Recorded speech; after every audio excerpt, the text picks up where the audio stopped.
Telangana cabinet భేటీకి CEC green signal ఇచ్చింది. అయితే కొన్ని షరతులు విధించింది. కేబినెట్ సమావేశంలో అత్యవసరమైన విషయాలను మాత్రమే చర్చించాలని సూచించింది సిఇసి. ఎన్నికల విధుల్లో ఉన్న అధికారులు కేబినెట్ భేటీకి వెళ్లకూడదని సూచించింది. ఎన్నికల ప్రక్రియ పూర్తయ్యే వరకు హైదరాబాద్ ఉమ్మడి రాజధాని, రైతు రుణమాఫీ అంశాలపై చర్చను వాయిదా వేయాలని షరతు విధించింది సిఇసి. జూన్ 2తో తెలంగాణ ఏర్పడి 10 ఏళ్లు పూర్తవుతూ ఉండడంతో హైదరాబాద్ ఉమ్మడి రాజధాని గడువు పూర్తవుతోంది. హైదరాబాద్ తెలంగాణకు మాత్రమే రాజధానిగా ఉండనుంది.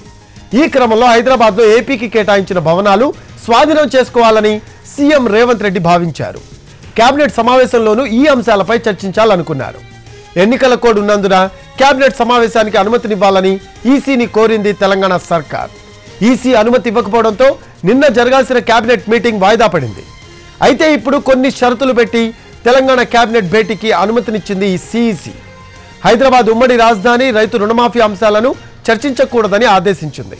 ఈసీ అనుమతి ఇవ్వడంతో రేపు కేబినెట్ భేటీ నిర్వహించే యోచనలో ఉంది తెలంగాణ ప్రభుత్వం. ఇప్పుడు 40 గ్రాముల జీడి ఇంగువ పొడి కొంటే 40 గ్రాముల జీడి ఇంగువ పొడి ఉచితం. ఇప్పుడు 40 గ్రాముల జీడి ఇంగువ పొడి కొంటే 40 గ్రాముల జీడి ఇంగువ పొడి ఉచితం.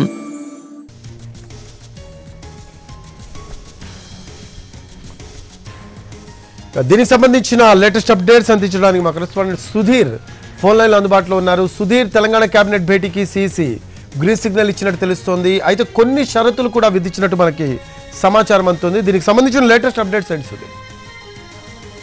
తెలంగాణ ప్రభుత్వం ఒత్తిడి ఫలించిందని కూడా చెప్పవచ్చు.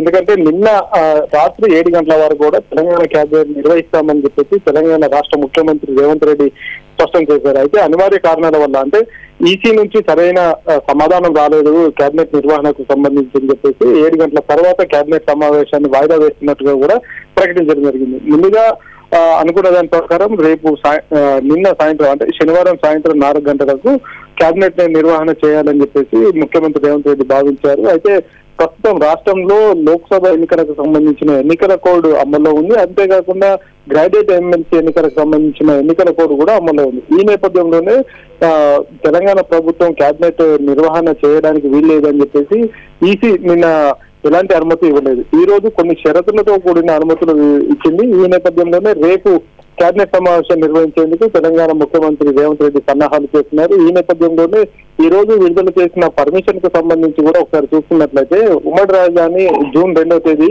రాష్ట్ర అవతరణ దినోత్సవం అయితే ఉంది. తెలంగాణకు కావచ్చు, ఏపీకి కావచ్చు, 2 రాష్ట్రాలకు సంబంధించి జూన్ 2వ తేదీ కట్ ఆఫ్ గా ఉంది. 10 సంవత్సరాలు ఉమ్మడి రాజధానిగా ఉన్న హైదరాబాద్ కు సంబంధించి ఎలాంటి నిర్ణయం తీసుకోవచ్చు, అంతేకాకుండా రైతు రుణమాఫీకి సంబంధించి కూడా ఎలాంటి నిర్ణయం తీసుకోవద్దు అని చెప్పేసి ఈసీ స్పష్టమైన ఆదేశాలు జారీ చేసింది. ఇవి 2 కాకుండా అత్యవసరమైన అంశాలు ఏవైతే ఉంటాయో, అత్యవసరమైన అంటే ఇప్పుడు ప్రస్తుతం అకాల వర్షాలు కురుస్తున్నాయి, పంట నష్టాలు జరుగుతున్నాయి, ధాన్యం కొనుగోలుకు సంబంధించి ఈ అంశాలు, అదే కాకుండా విద్యా సంవత్సరం ప్రారంభం కాబోతుంది.